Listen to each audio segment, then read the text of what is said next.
Scott, do you feel, it's a loaded question. Yeah. Uh-oh. Do you feel any changes in sensitivity with energy or feeling like you're on an episode of The Truman Show?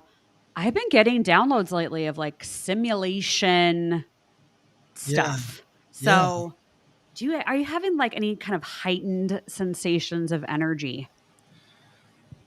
I don't know.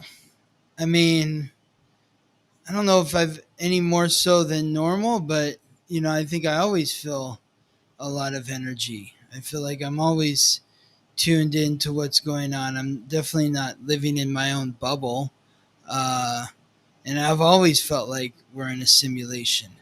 You know, it's it's not a new feeling for me.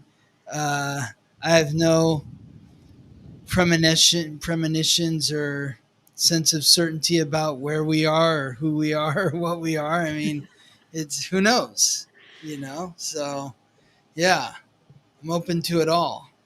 I'm going to have a reel come out about a 60-second take on simulation theory Mm. because I've been getting a lot more downloads on it. So I'm going to get that. The thing I- that's, go ahead. yeah, well, I was just gonna say. I mean, like, I'm literally looking at people's. I call it an astrological code.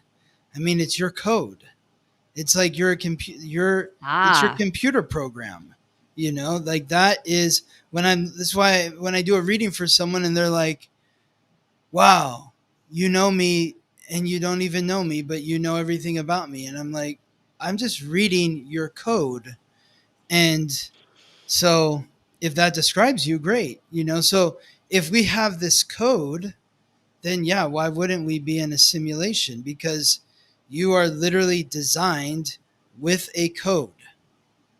Mm-hmm. Mm-hmm.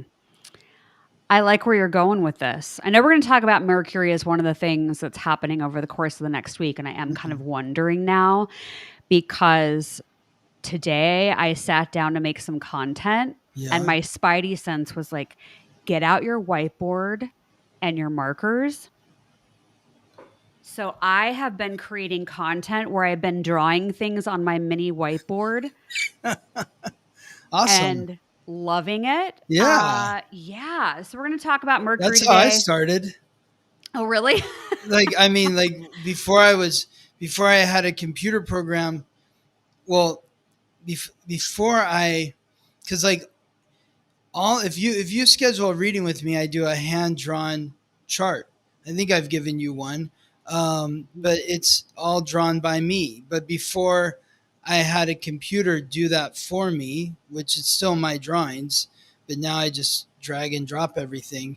I was doing it on a whiteboard, and I'd take a picture of it, and I would make the settings so that it'd be all white, and the colors would pop, and that was what I would put on like Instagram and stuff. Oh my gosh. Yeah. Guess I'm taking after you without really realizing.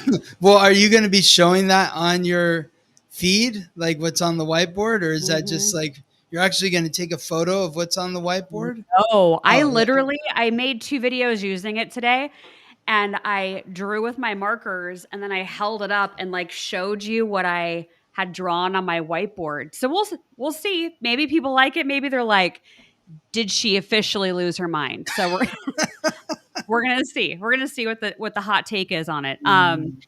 But yeah, in case people are new to the show, welcome. He is Scott Tajarian. He's an astrologer and a podcaster of the Weekly Transit. I'm a 5th generation psychic medium. We talk about predictions, astrology, news headlines, and apparently we're going old school with whiteboards. So yeah. So welcome, everybody. Let us know where you're tuning in from. And if you're catching the replay or the live, let us know if you think that we're living in a simulation, because there's some weirdness, even more weird than, and living as a psychic medium. It's like I go down some really weird rabbit holes, but we are entering the twilight zone, my friends. Well, what are you finding in this? Like, what are you discovering? I feel like you're teasing us, Dallisa. I am, because I made a reel about it. Oh, okay. So So we got to wait for your reel on Instagram. that's called a tease. Okay. Okay. Yeah, Hope saying that you're awesome and that your symbols Aw, are you're such an artiste. thank Yeah, you. such an Thank you, artist. Hope. Yeah. Great to see you here. Thanks for being here, Hope. Yay, yay. Oh yeah, Cookies Girl saying I need to have a reading with Scott. So everybody's giving you Oh, yeah. love. They're all Yeah. giving you love. The new website is up. So that's my big announcement. My new website is up, and like the first image that you see is an image that I drew. And Oh, cool. so, yeah. Yeah. Yay. So I'm really excited about my new website. And yeah, so book a reading, Cookies Girl. Schedule a reading with me. Love to Woohoo. meet you. Yes. Yeah. All right, let's dig into this astrology. So we're going to do astrology, we're going to talk news headlines, I'll share different things I'm thinking, you'll weigh in, our live chat will weigh in. Yeah, we got a lot cooking. And we are going to announce last week's tarot card report winner. And so we'll announce that, and then you'll have another chance to win a tarot report, personalized report this week too. So we like to do that. It's just like a little fun thing for the community. So we have a full moon coming up on Monday. Full moon in Aries. So when I hear that, the frequency energy that I feel from that is initially I would say intense, only because I pair a full moon as already having like a lot of punch to it. Oh, yeah. But Aries, I feel like being the first sign of the zodiac, I just feel like it has this potential to like come at you. So, Well, yeah. yeah, how Sure. would you describe it? And is the full moon in Aries talking to any other planets? Yes. So the full moon, so Aries, first of all, is cardinal. That's leadership. It's the first sign, like you said. So it's leading us into the new season, which is spring in the northern hemisphere, but we're in the new season of fall with Libra. So Libra's cardinal, Aries is cardinal. They're both leadership signs, but Aries is fire. Fire is a very intense element.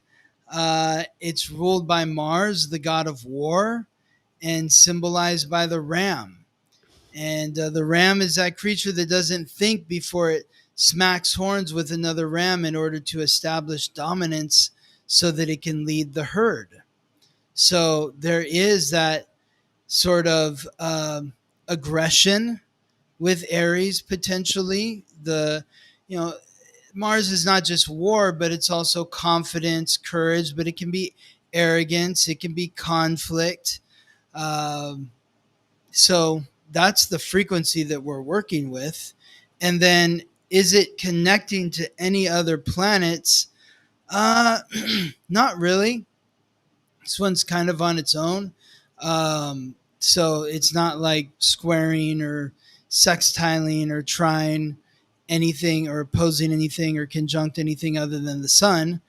Uh, so it's just the moon, the full moon. But there are other planets, obviously, and they're connecting to each other, and that brings in some different frequencies to play with the full moon. But the full moon's about releasing.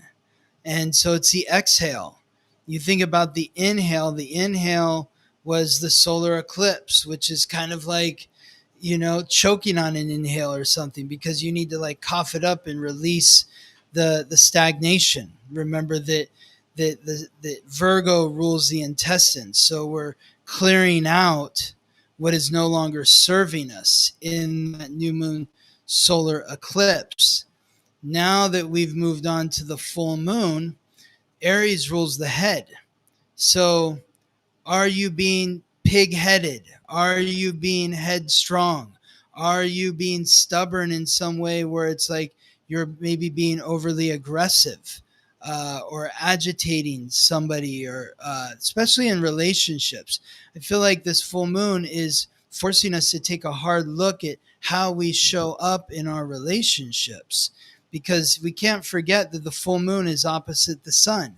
That's why we're able to see it, because it's reflecting the light of the sun. If the sun wasn't reflecting its light off the moon, we wouldn't be able to see it in the sky. And so what is reflecting off of the moon is our relationships. So how do you show up in your relationships? Are you being authentic in your relationships? Are you being arrogant? Are you being an agitator? Are you being cocky? These are the frequencies. If you're being cocky or arrogant or an agitator or confrontational for no reason to establish dominance so that you can be in control of the relationship, then those are the frequencies that we're being called to release. We need to release that arrogance and that sort of agitating, conflicting, warlike behavior in our relationships so that we can have balance and peace within our relationships. That's what this full moon is about. I think that is easy for some people to look at that and do the self-reflection and make the adjustments. But I also think there's a lot of people that are like, and screw you, I'm out. Or I don't want to hear it. You don't know what I've been through. Or, I'm not going to play nice in the sandbox. They don't deserve it. So I think there can be a range of how people respond to that energy. And I just heard in my ear psychically that a lot of people will be doubling down. So instead of leaning into that, like, how am I going to find harmony and balance? And am I being arrogant? That there will be some that will take it even more into the extreme of, I don't care what you think.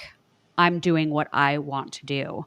That makes so much sense. Yeah. So much sense.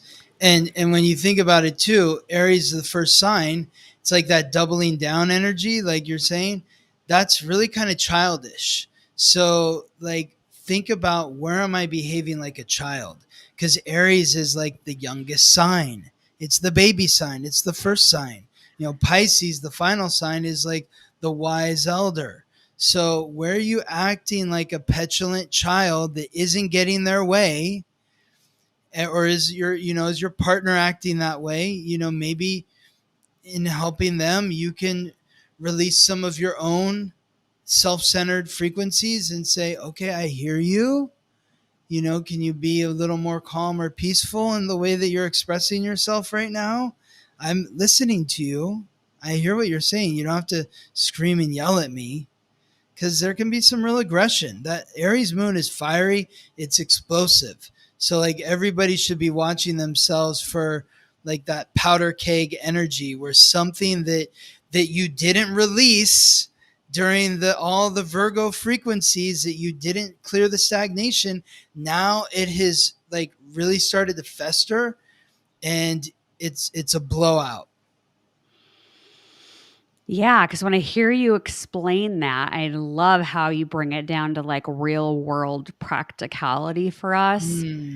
I think there will be some people that will say like, "Hey, I'm trying to say this in a peaceful way. Like, can you tone it down a notch?" But then instead of toning it down, they then double down and get even more aggressive or louder.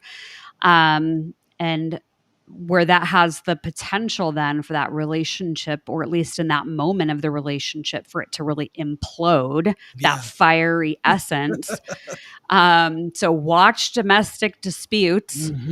Absolutely, yes. But I also am just getting like the psychic download of people, some folks listening to this and going, oh God, I work for somebody that acts like a child and they don't want to act maturely and they love throwing people under the bus. Like, but I need that job. I need that money. And I can't tell my boss to treat me in a kinder way without it escalating. And so I know we've both been in situations where we've had JOBs. Yeah, I have. Absolutely. And I've had lots of bosses.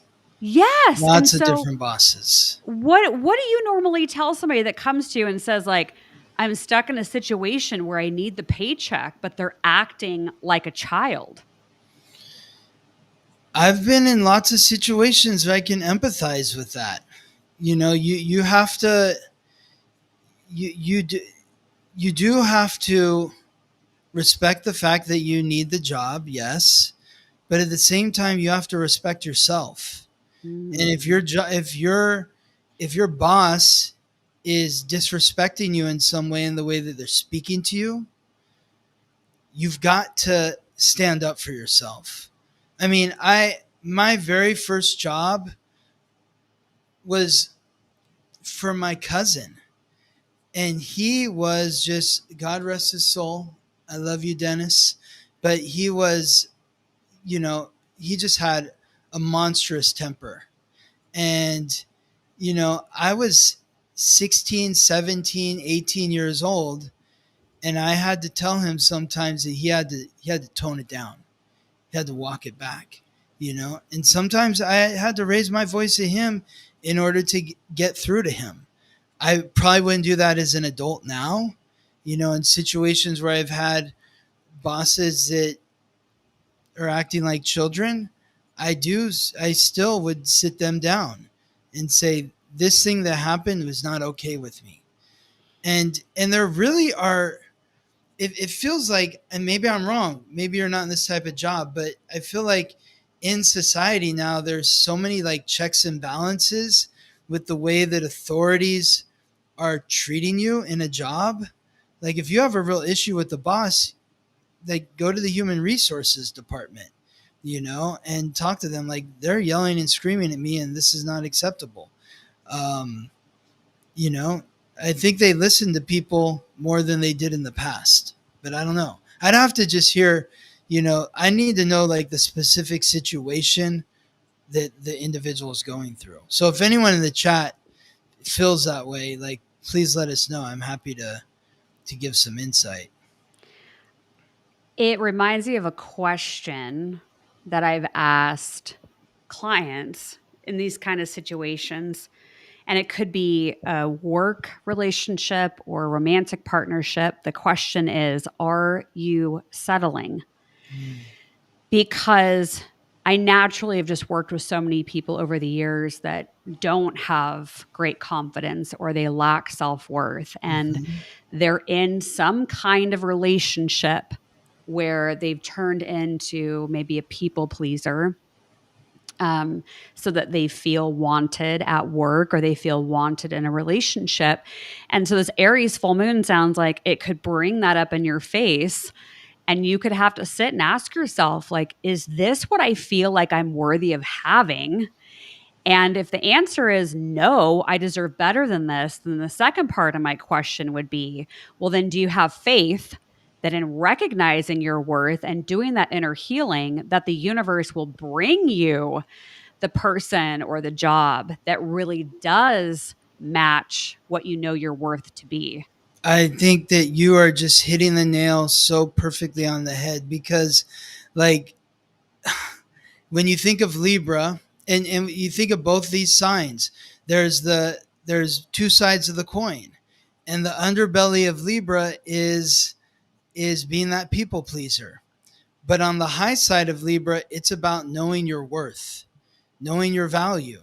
Like, Gabrielle and I, we we had to get a new vehicle because we have these two babies coming in, and neither of our cars are really comfortable for fitting, two baby, car seats. So we had to go find a new car. And I just have to really commend Gabriella, who's a Libra. Today's actually her birthday. Ah, And happy yeah. birthday.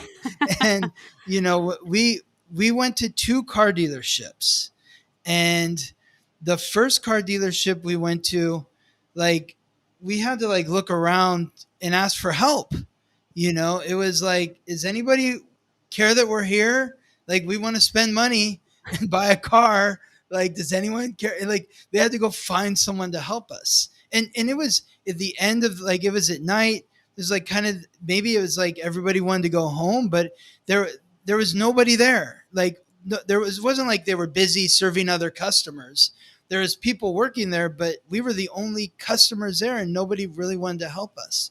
We knew right then that this is not where we're going to buy our car, because like this is settling, right? Ah. And so we went to the next dealership, and the next dealership, the guy, like, we went at the same time in the evening, and this guy, he practically danced out of the dealership to us and was so friendly, so kind, and just wanted to help us in whatever way he could.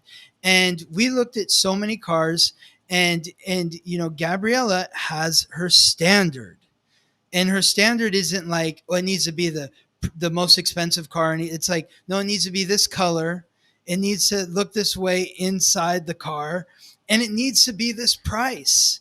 Like, this is like the budget that we're looking at here, but this is what we want. And that guy probably showed us like 30 different cars before he finally, days later, a week later, I told Gabriella, we told him, we're like, we want to buy a car from you because of the way that you're treating us. And he found us a car, and we're excited about what we have. It's beautiful. It looks the way Gabriella wants it to look, and it's in the price that we want to pay for it. And so that is not, we could have settled on, and I told Gabriella, I was like, if it wasn't for you, I probably would have just bought the first car that was, or at least the first car, whatever I decided to do would be the one that was in my price range. And I don't really think about the color, the specs, or any of that stuff, but she didn't want to settle. And because she didn't settle, we ended up getting a better deal on a better car that fit all of her standards. Good job, Gabriella. Yeah. But so yeah, that's what great we can do in life, in everything. Yeah. Yeah, don't settle. Don't settle. Exactly. Don't bend over backwards to play that rescuer, fixer, people pleaser. Instead, like, know your worth. Exactly. So this is like going to blow the dust off of anything we've been holding on to. And I'll tell you, psychically, I've gotten people fired from jobs that I worked at because of the way they were treating me. I don't know. I can't really say how I do it. I kind of know how I do it, and I feel like I can do it whenever I want to, but it's not like a step-by-step process I could teach someone else. But I just energetically put it out there that that person is attacking me, and I'm done working with them. So either they are going to be gone, or I'm going to find a better job. And that's it. And literally within a week, those people that I worked for were gone. Oh, it reminds me of like redirecting energy. So something I've shared with some of my clients over the years, and this is going to sound kind of witchy, but writing a letter to your guardian angel, thanking them for the experience, let's say with your boss, even though you really want to redirect them elsewhere or redirect yourself elsewhere. Write a letter to your guardian angel, keep it like really high vibration. Thank you for all the lessons you've taught me. List out what you learned from that person you want to redirect from. Say thank you with gratitude, sign your name, fold it up, and stick it in your freezer. And leave it in your freezer. It's like freezing out the energy, but it redirects it. So either they get redirected to then like give that lesson to somebody else who's asking for it, or it's going to redirect you into something better. But yeah, it's worked. My only advice would be, before you sell your house or move out of a rental, just check your freezer and make sure you don't have like letters in there. Because they might wonder what the heck you've been up to. It's hilarious. Wait, you have to keep it in there even after it happens? Listen, I've just kept letters in my freezer. How many letters are in your freezer right now? I have 0 right now. But there was a stretch. So at what point do you get rid of those letters in your freezer? When I really feel energetically like It's that shifted? lesson has shifted and is really gone. And then what do you do with them? You can burn it or like What do you rip do? it up. I usually rip it up into tiny, tiny little pieces because I'm always afraid if I light a fire inside of my house that I'm going to light something else on fire accidentally. Yeah. So I just usually like rip it up. And some people will rip it up and put it like in dirt and grow a plant on top of it. So it's like shifting that energy into something new. Yeah, but I bet people are going to be writing freezer letters tonight. Oh, Autumn is saying, I once did something like that and the guy was fired a couple of days later. Yeah, exactly. Exactly. Yeah. This one restaurant manager was tormenting me. Tormenting me from the moment I showed up. He had it out for me, and I was like, I don't know why this guy just hates me. And I went to it was a new restaurant, and he asked us to come in, and we had to know all the side dishes. And so I went home and I memorized those there's like 12 side dishes. I remembered every side dish, every single ingredient, exactly how it was written on the menu. And because I knew he was going to call on me. And so we had a lineup, there's like 15, 20 of us restaurant staff. He's like, give me the sides, points to me. And I was like, boom, boom, boom, boom, boom, boom, boom, boom, boom. Every single one, perfect. And then like a couple days later, I see one of the guys that I was working with. I see him out and at a bar, and we started talking. He's like, dude, how did you do that? That was crazy. He's like, I don't know if I would have been able to name 3 of them. He's like, I'm glad he picked you and not me. I was like, I knew he was going to pick me. He has it out for me. And he's like, well, don't worry about that because I'm friends with the general manager.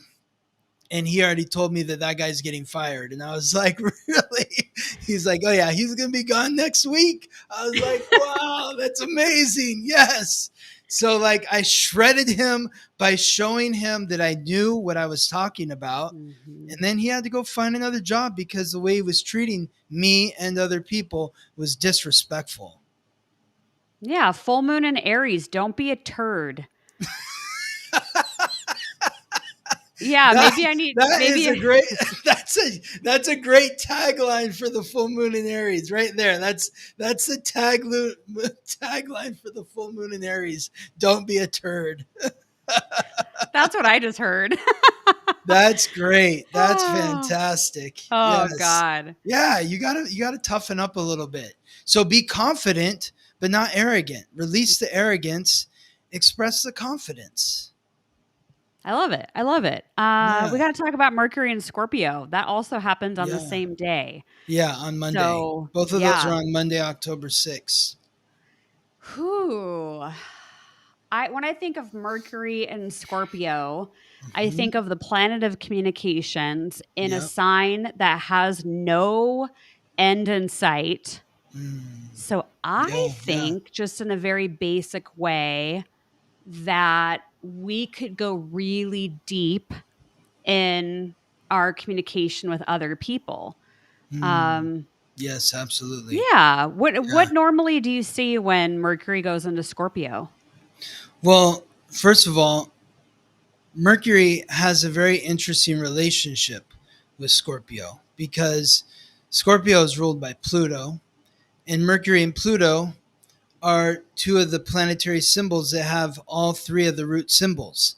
They're both made up of a crescent of receptivity, a circle of spirit, and a cross of matter.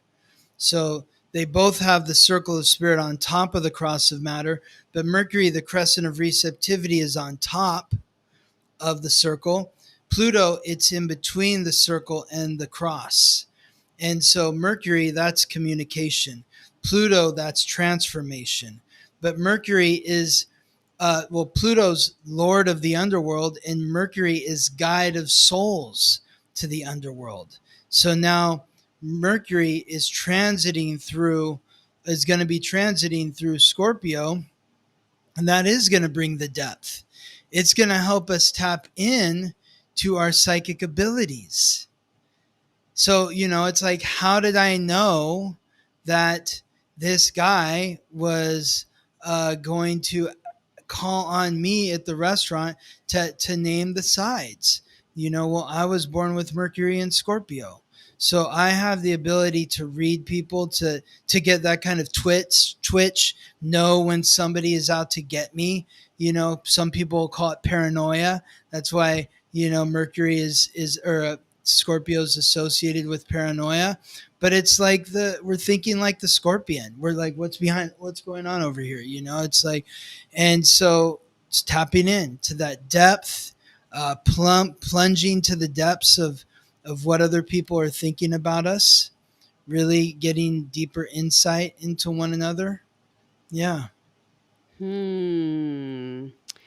Yeah, it reminds me of channeling, because I've just been feeling like this nudge. I channel a lot already, but just feeling like going deeper into the Mhm. channelings or channeling new people or new things. And so that really fits with what you're saying. And it feels perfectly timed with Halloween coming up, and Always. how there's so many people focused on the thinning of the veil, Mm-hmm. that Mercury and Scorpio could give us actually more of those supernatural premonitions naturally leading up to Halloween. So That, yeah, yeah. Mercury actually. So Mercury is going to be retrograde in Scorpio. That starts on October 21st, and then it retrogrades. Uh, or actually, it enters its retrograde shadow on the 21st, and then it transits into Sagittarius on October 29th.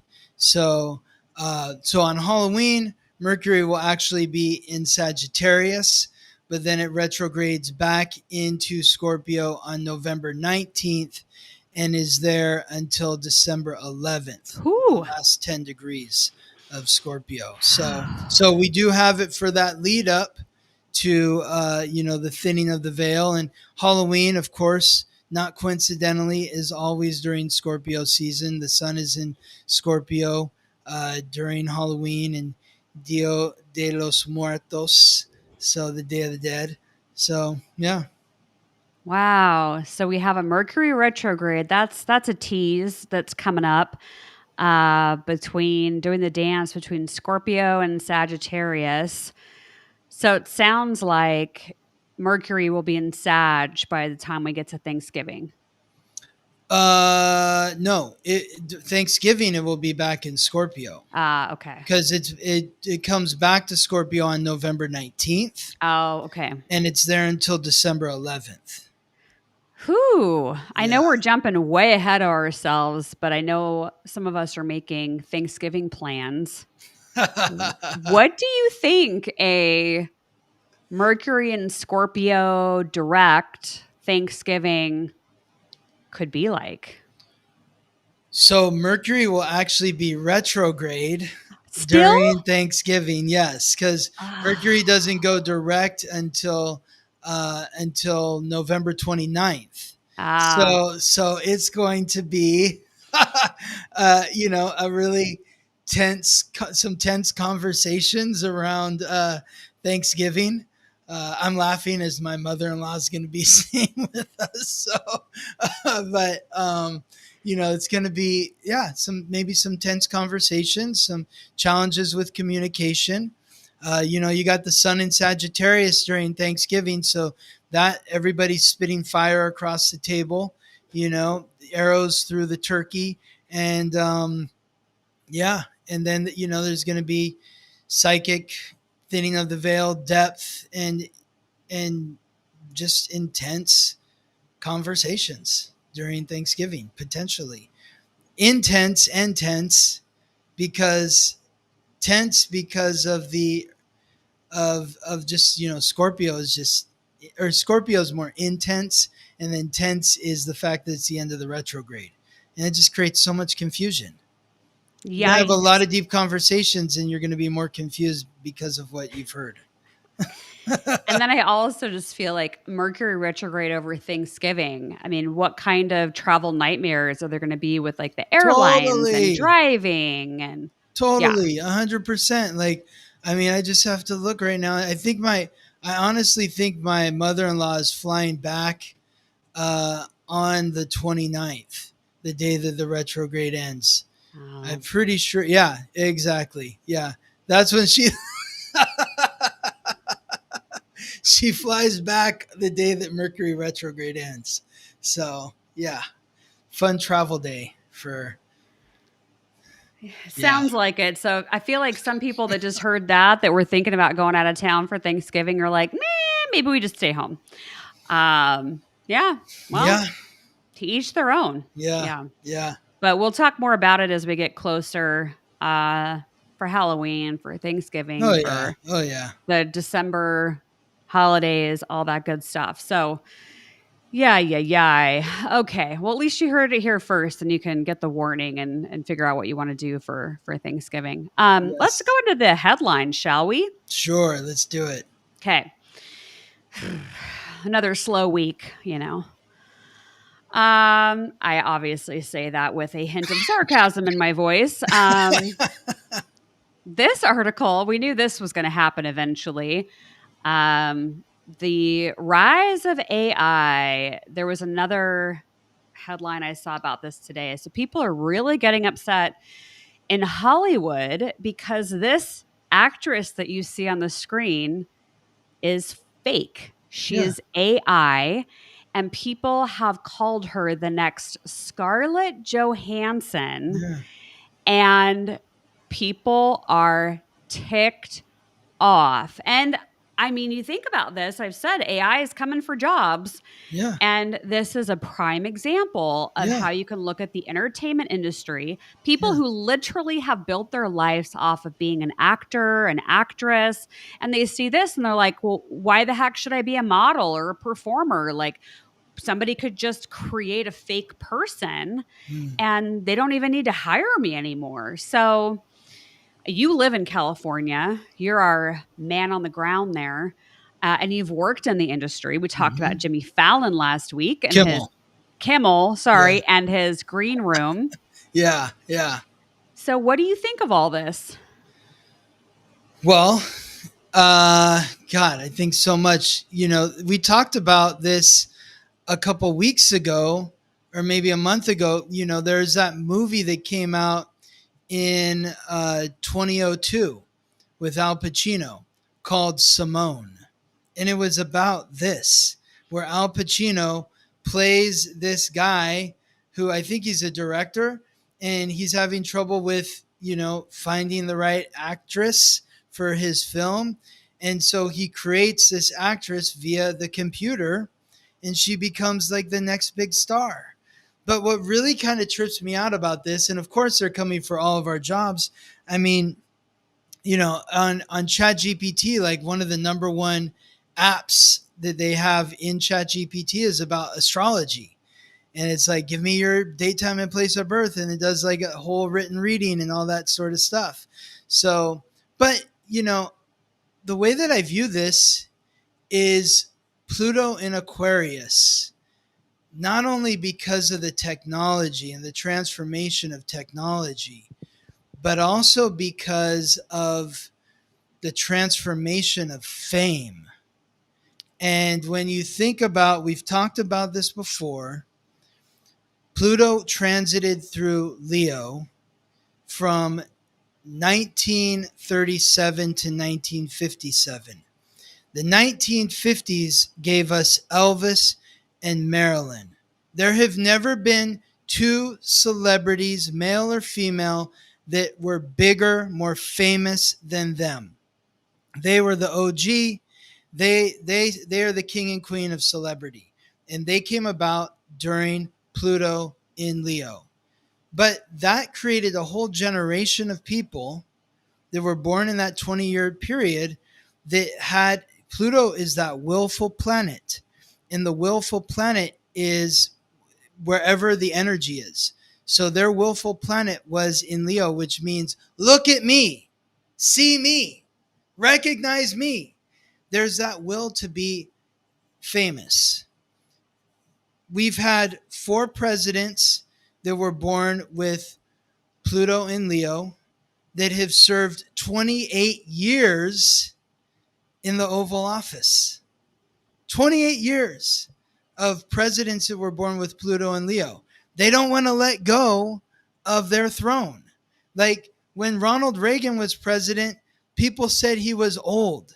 He was young compared to Joe Biden and Donald Trump. Young. And so that just shows how we have just expanded the celebrity. It's just getting bigger and bigger and bigger. I mean, literally, the other day, Gabrielle and I went out. We had to run an errand. I was like, "What the hell is going on in our neighborhood?" And there is a line literally down an entire city block that crossed the street outside of a record store. I'm like, "What is going on here?"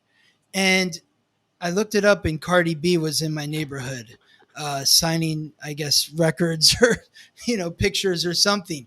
But I'm like, people are really spending hours and hours and hours of their day so they can just have one moment with Cardi B, sign her her signature on a piece of paper or a photo.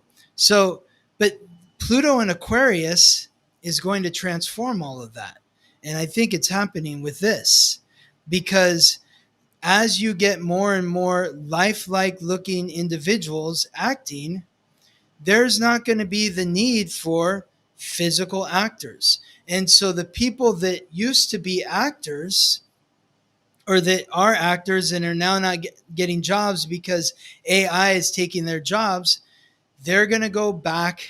If they really love acting, they're going to go back to what it was before Pluto in Leo. And what it was acting on a stage.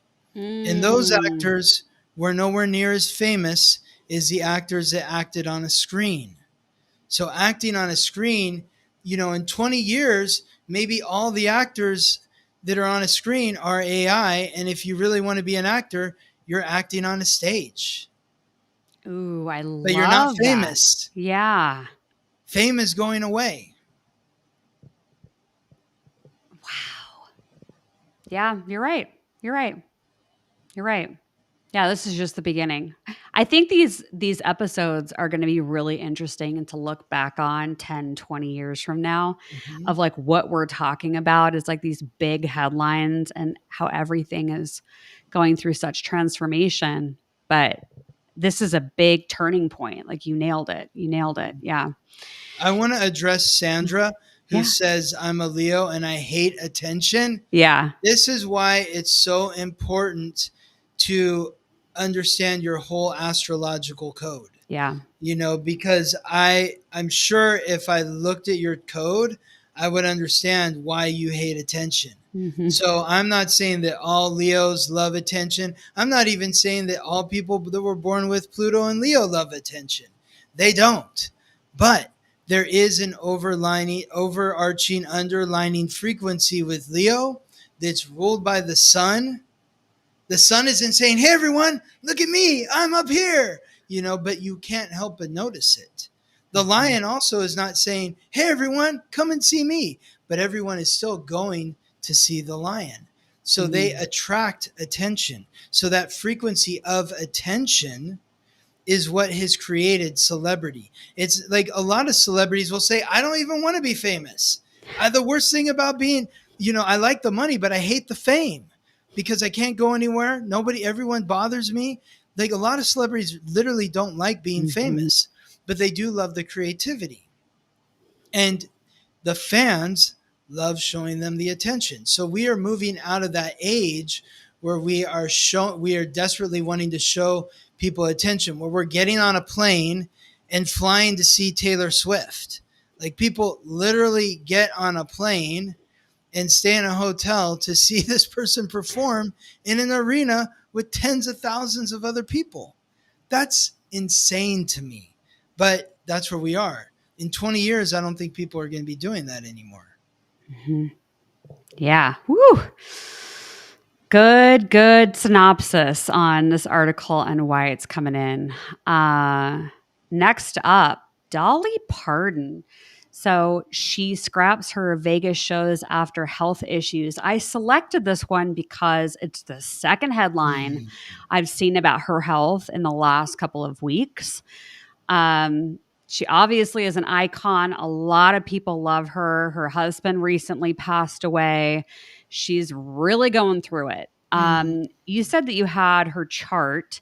Is there something about her code that would suggest that she is like really going through it? Yes. What is it? So Chiron is squaring her Venus and her Sun. It's been squaring her Sun for, let's see. It's been squaring her Sun and her Venus. It's really been squaring her Venus. So that would make sense, like with her husband dying, but it's been squaring her Venus pretty intensely over the last year. But it really started to. Do you know when her husband died? No, somebody in the chat might know. Because it really started to square her Venus hard in May, June, and July, August. It's starting to wane a little bit from her Venus and her Sun, but that is the big challenge that she's been experiencing. The wound and the ancient wisdom, which is unlocked through healing that wound, which is transiting through Aries in her 8th house. So that's the house of intimacy, and squaring Venus is creating some deep insecurities regarding her senses, and her Venus is in the 5th house, so her sense of sovereignty or joy when it comes to relationships. And once Venus finishes its retrograde transit in early next year, it's going to come back and it's going to square her Sun pretty hard in May, April, May, June, and then back again next September, October. So she's got a ways to go, but that's what the long transit that's really kind of grinding on her. So Robin just shared in the chat, and looks like it is March 3rd. March 3rd. Yeah. Okay, March 3rd, 2025. Yeah. March So, 3rd, 2025. so Okay, it sounds like just before that square. So, well, right then when that happened, it wasn't really squaring her Venus, but it was squaring her. So Chiron was at 20 degrees in Aries, and two of her masculine planets, Mars and Saturn, both at 20 degrees in Cancer. So her Chiron, or the transiting Chiron, was squaring both her Saturn and Mars. Really difficult. I think her husband was like kind of ran her life too. Like he handled everything. Chiron was opposing her Chiron as well in the 2nd house, which represents security. So, and in addition, now that it's squaring her Venus, it's also opposing her Jupiter. So like expanding that wound to security and relationships. And my heart really goes out to Dolly. She's a national treasure. She's like the one person that can bring the left and right together. It just, yeah, it feels almost kind of like, as the country like kind of pulls further and further apart, the one person that can hold it together is deteriorating in dealing with health issues. Yeah, it's like losing a grandmother. Yeah, she's the nation's. She's a national treasure. She really is. Yeah. Her code points to what's happening. So thanks for taking a look at that. Yeah, totally. Okay. As AI threatens white collar work, more young Americans choose blue collar careers. So here at the bottom of the headline, it says at just 23, Jacob Palmer is already running his own electrical company. He launched the business in 2024 after starting in the field as an apprentice electrician, a career path he embarked on when college turned out not to be for him. Yeah. This is just like the beginning, like we talked about with the AI actress. Like, yeah, exactly. This is going to be the new norm. This is like people going back to the theater instead of being on a screen. It's like the blue collar theater person as opposed to the world famous actor. So this is like right in alignment with that. Makes a lot of sense. Yes. Let's see what else we have in here. Okay. Los Angeles follows in Las Vegas's footsteps as visitors to City of Angels plummet by 50%. Wildfires, riots, and flight schedules have been named as contributing factors. I think it's more about some people wanting to stay home or feeling like, is it safe to travel? If so, how far can I travel?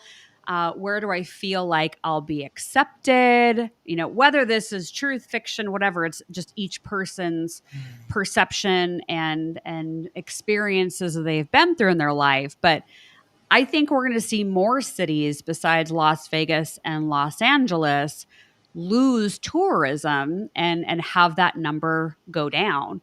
But you're the man on the street there in Southern California. So is anybody saying anything about this? Not that I'm hearing. I don't know.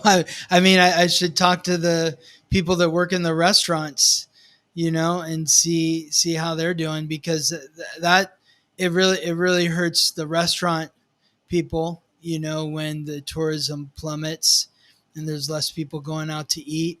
But I mean, this is kind of the trend that we've followed for several weeks or even months, when we talked about people not buying presents for Christmas or not going on, summer vacations in general. So yeah, the desire to travel is kind of waning, and the planets point to that. There's no planets in Sagittarius. Um, it's the focus isn't there. The focus is on relationships, and it's like just traveling. It used to be like a desirable thing to do. Like, it just, I don't look forward to going to the airport or sitting on a plane. Like, it's not.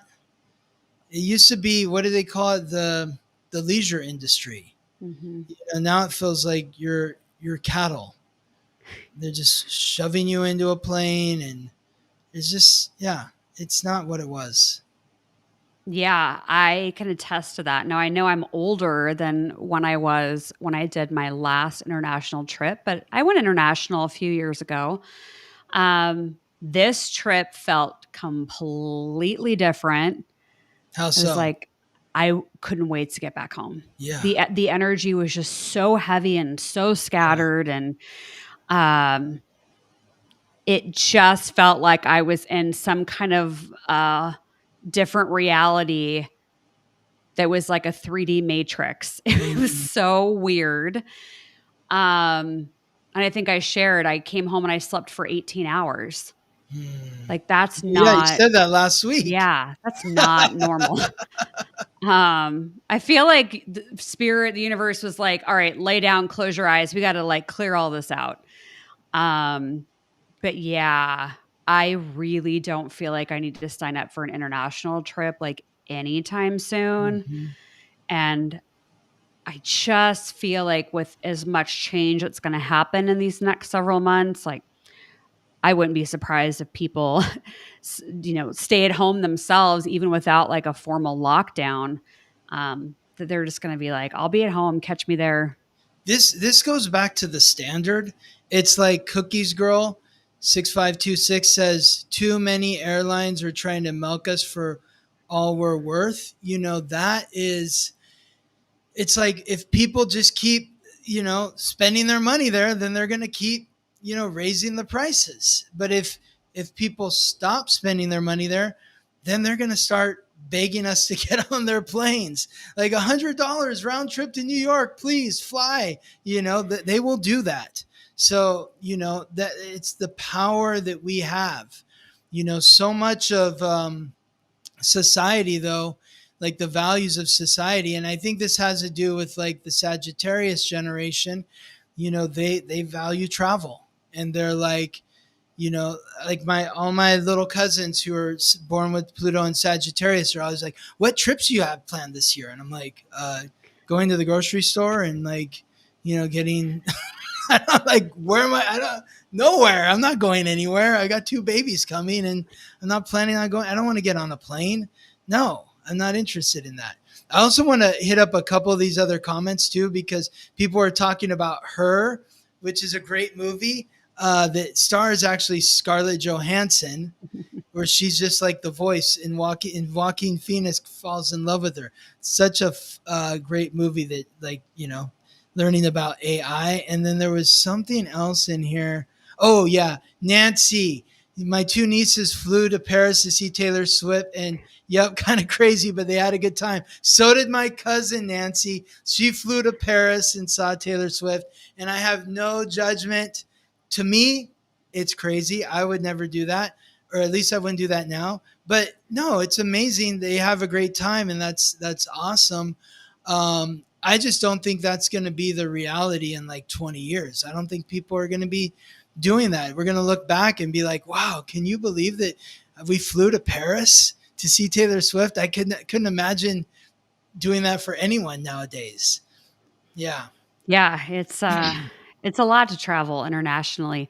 Yeah, I see Cindy's asking or saying, I'm surprised your cats let you sleep that long. I did wake up once to feed them, because if you saw what they did to me, it is harassment.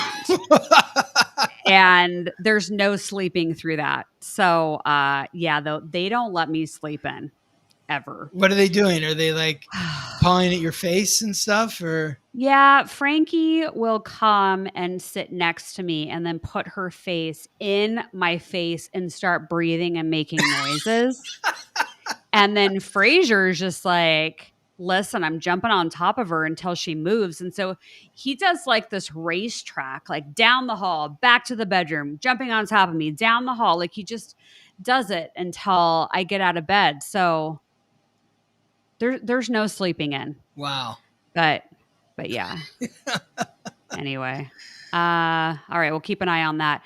U.S. city lands unwanted title of most likely to crash worldwide. This, in small print at the bottom, is Miami. Oh, Miami, highest real estate bubble risk in the world. Miami has been hot in the headlines, as has Las Vegas and now Los Angeles. But it does feel energetically like trouble is brewing in Miami, but it's not just Miami. I mean, you could do a pulse check energetically on so many cities, especially in the United States, where they are going to run into real estate issues. Mm-hmm. Overinflated or overpriced real estate, people not being able to afford real estate. It's going to get pretty gnarly in some of these cities. So they're picking on Miami in this article, but I don't think it's just Miami that's going to see. Well, we issues. talked about it a few weeks ago too, because like, I can't remember what the article was, but we were talking about how it's like these investors in real estate have really pushed the market past what's sustainable. And so now it's going to have to crash. They're like, oh, we're just going to keep buying more real estate, keep watching the market go up, up, up. And then what if nobody's buying real estate then? Then what? Now you're caught with a bag because you have all of this property that nobody wants. So, yeah. So more news headlines about real estate and the tumble in different markets. But yeah, it's going to be kind of wild to watch it. All right, let's get into a few of these Department of War / World War III headlines. So I'm going to cruise through a few of these. And then we can talk about them. So Pentagon pushes to double missile production for potential China conflict. In small print, it says military leaders are urging defense contractors to increase assembly of 12 critical weapons. This article was from yesterday. Then we have Hegseth orders rare urgent meetings of hundreds of generals and admirals. The Pentagon has summoned military officials from around the world for gathering in Virginia. Even top generals and their staffs don't know the reason for the meeting. And then we'll talk about that other one in a minute. Okay, so I think we talk about war every single week, and the energy of it ratcheting up, and how this is going to become more intense as the days, weeks, and months tick by. So, anything else you want to add to this? I mean, I think that's maybe part of the reason why people aren't feeling excited about traveling. Yeah. Because it doesn't really feel safe out there. Like, I mean, I'm looking at these comments too, and it's like, I didn't know this was happening, but people are talking about people coming into the country and getting detained, and then looking through their phones, and the randomness of kidnapping by mass persons. It's like, I guess maybe that's an ice reference. But yeah, I mean, it's tense. And let's just remember where the planets are. And Neptune and Aries, the idealism is at an extreme. It's going to move back into Pisces. I think it will calm for a little bit, but then when it comes roaring back into Aries next year, things will erupt. You've got Uranus in Gemini. That is going to move back into Taurus. That might shake the financial markets and the real estate again. And then when it moves back into Gemini on April 26th of next year, it's there for the next 6-7 years. What's really kind of freaky to me about this is going to be the fourth time that Uranus has transited through Gemini during the history of the United States of America. The first time was during the American Revolution. The second time was during the Civil War. The third time was during World War II, and we are now in the fourth time. So, American Revolution, Civil War, World War II. Now, what's going to happen? Mm-hmm. Yeah. There could be war. Yeah. Oh, yeah. There'll be an uptick in what we're seeing with headlines and action from different countries. But let's try to remember, don't get pulled into the fear, panic frequency. That I really feel like that's part of more of the psyop side of things. And exactly. Yeah. Exactly. Focus on all the people that lived peacefully through these wars. Mm-hmm. And they lived through them. Yeah. Don't get caught in the chaos. Don't get caught in the chaos, and don't be a turd. Those are your two takeaways so far. But I want to, this next article does tie to the military, but maybe in a slightly different way. And so there were two shootings that happened over this past weekend, one at a church and one at a restaurant. But the military link is former Marines. So what do you think astrologically? Is there anything that's pointing to that? Or is it just part of this, like, we don't know if they were suffering from PTSD. We don't know what was really going on. Yeah. We just hear what we hear from the media, but yes. Is there anything that astrologically points to why this might have been a theme? Well, the moon was in Sagittarius, and that's fire. So maybe that had something to do with it. Mars in Scorpio. Mars is the planet that rules Scorpio, squaring Pluto, the other planet that rules Scorpio. Pluto's in Aquarius, which is the community. So Pluto, the god of death, in Aquarius, squaring Mars, the god of war, in Scorpio, both of which is ruled by both Mars and Pluto. It could be like an awakening to the sort of underworld that exists. It's like in our country, like I don't have any idea the trauma that these men had experienced when they were in war in Iraq or wherever they served, and what they've experienced since then in dealing with that caused this tragic, violent, horrible act. But like, our country has a lot of work to do in healing, because like, this country's been at war. It's been at war since when? Like, forever? I mean, there's just kind of times where it's less war than other times, but there's really an uptick in the last 25 years or so. And all the people that have gone to fight those wars are now back here, and many of them are suffering. And then they take out that suffering on the general population. So that's like that Mars in Scorpio. It's like, we got to really have the courage to look in the corner of the room, to see the dirt that's accumulated there. We have to have the courage to go beneath the surface and find out what is the problem here. Whew, it's all coming up to the surface. Yeah.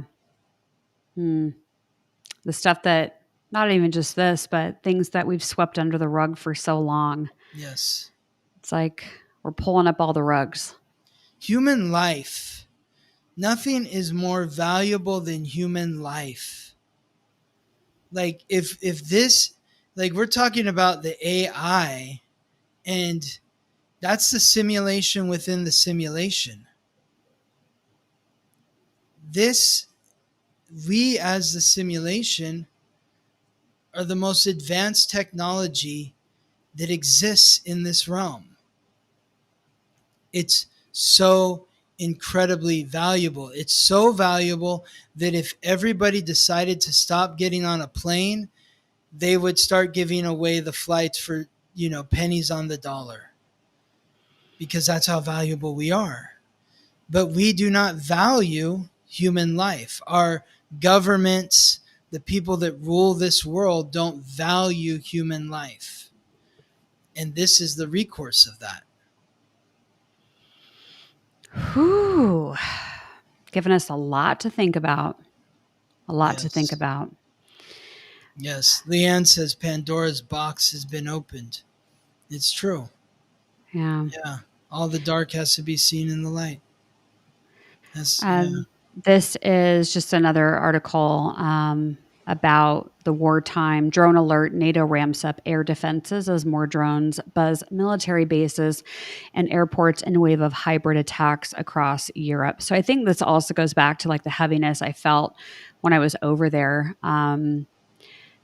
Because it was like the day after I got back, I think, is when they started reporting all of the large drones in places like Norway and Denmark. And yeah, so, but that's why we get together every week to talk about this stuff. So we'll keep you updated on the astrology and the energy and what's unfolding.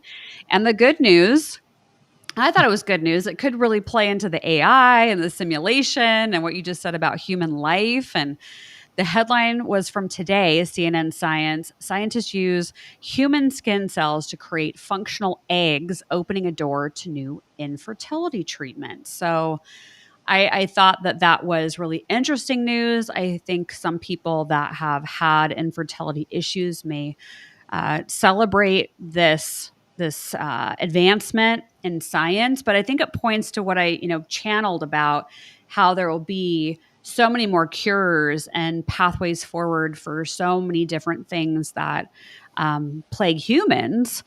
But I know it leads into a lot of other questions about, you and I were talking backstage before we jumped on about this, and, human life, and is there something larger going on and that needs to be spoken about regarding why there's infertility and going down massive rabbit holes when it comes to that, both spiritually, but also maybe things that are impacting our health. Absolutely. I mean, this is amazing. Yes. But, the question is why is there such a problem with fertility? There's a film that came out several years ago, 10, 15 years ago or something. I think it was called Something of Man. It was with Clive Owen, and it was all about like this world that was just wrapped in like war, and it was just a crazy world, and nobody could get pregnant, and there was one baby, there's one woman actually had a baby, and it was like, oh my God. But it really kind of told the story of like just the sickness of our world. Like obviously I've learned a lot about pregnancy and that sort of stuff with Gabriella.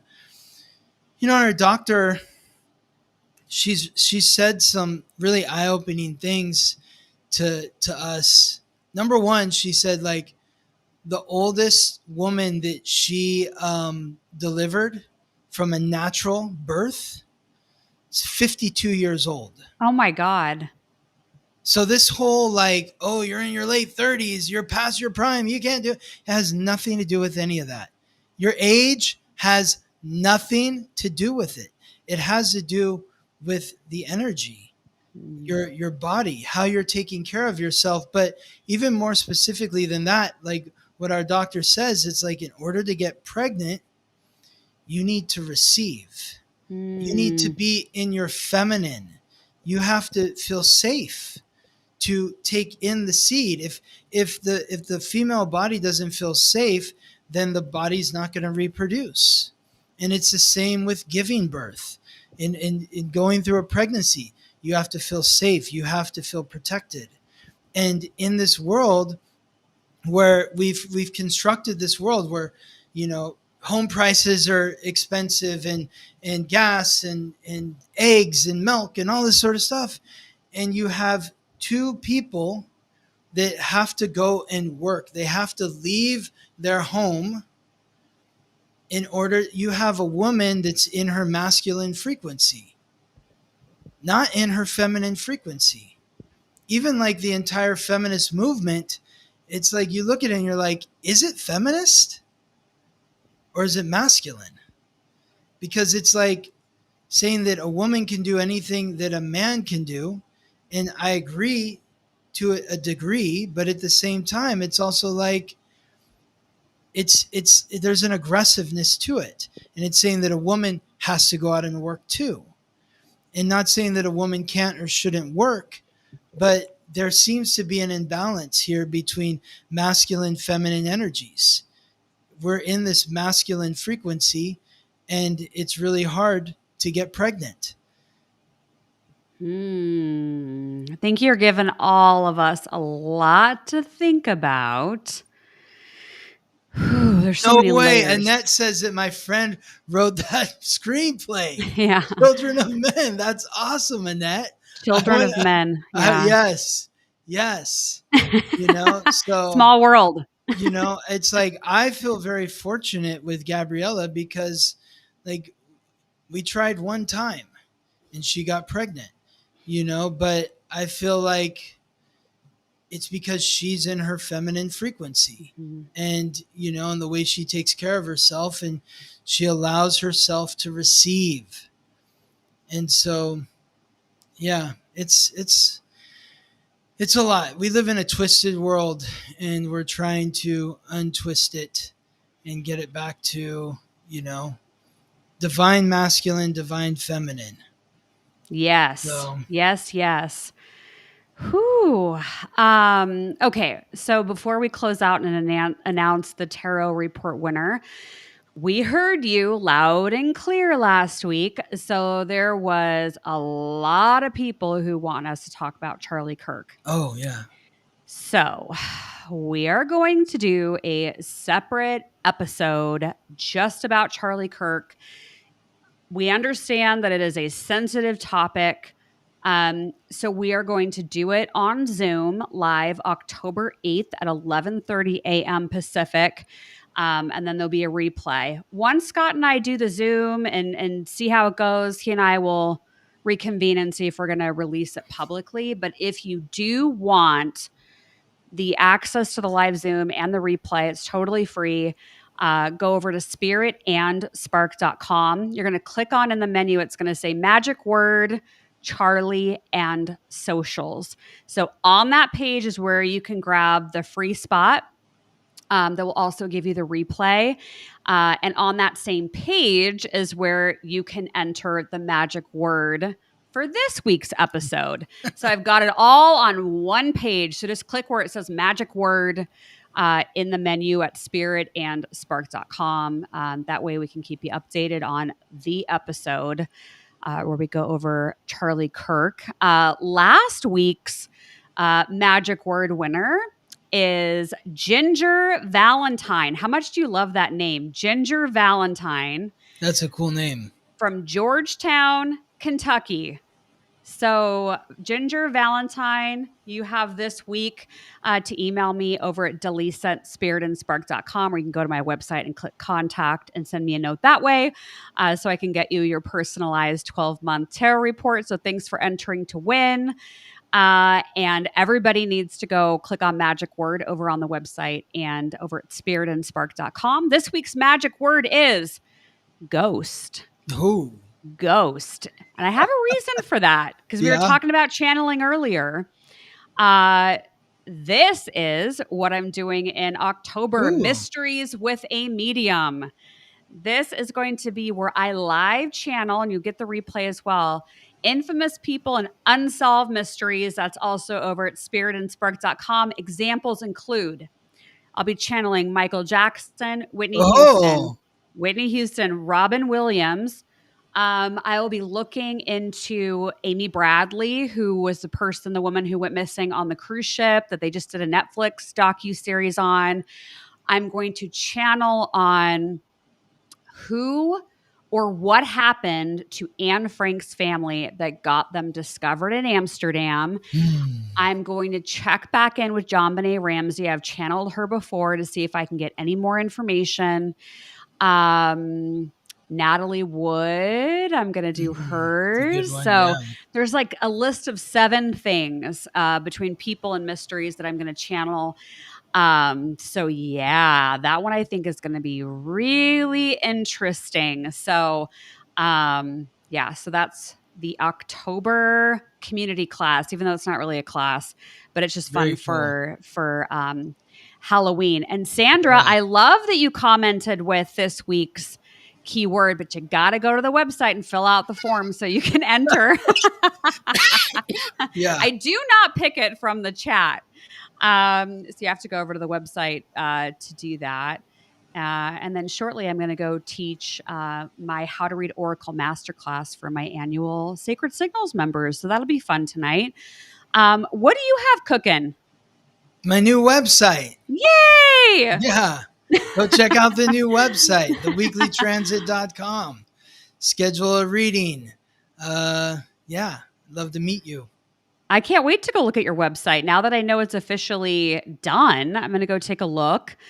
And so make sure I'm going to go drop the link for that magic word so you can click the link, go sign up for your free spot for the Charlie Kirk episode and enter the magic word for this week, which is ghost. Amazing. All right. Let me see if on my list. Oh, Jessica, thanks for becoming a member on my channel. I appreciate that. Top fans this week. Yes, there are 3 top fans over on the Tube of the Lou. We have a number 1 this week, Valerie. Number 2 was Ellen. Number 3 was Sandra. So you all came in first, second, and third. So thanks for commenting. And Linda's got a question to clarify. So could you please give the word again for Charlie Kirk? You don't need the secret word for Charlie Kirk. The secret word is if you want to try to win the tarot report. But both the magic word form and to sign up for the Charlie Kirk episode are on the same page on my website. So go to spiritandspark.com and click on in the menu. It'll say magic word, Charlie, and socials. They're just on the same page. And to answer Autumn, she asked if I haven't released my Substack this week. I've been buried with the website stuff, but I'm going to put it out tonight, sometime on Tuesday. So it's all ready to go. I just need to like do it. And I've got like so many other things on my plate but I'm going to put it out today. So thanks for carrying, Autumn. I appreciate you. That's a good sign when someone realizes you didn't send it out. We all hope that someone realizes we didn't do something and wonders where it is. Yeah. The last thing I want to mention is I just want to give a shout out to Ashley. Ashley has had both Scott and I on her podcast. The name of the podcast is Uncover Your Magic. And so both Scott's episode and my episode are coming out really soon. So we'll make sure to share that. But Ashley is awesome. Her podcast is great.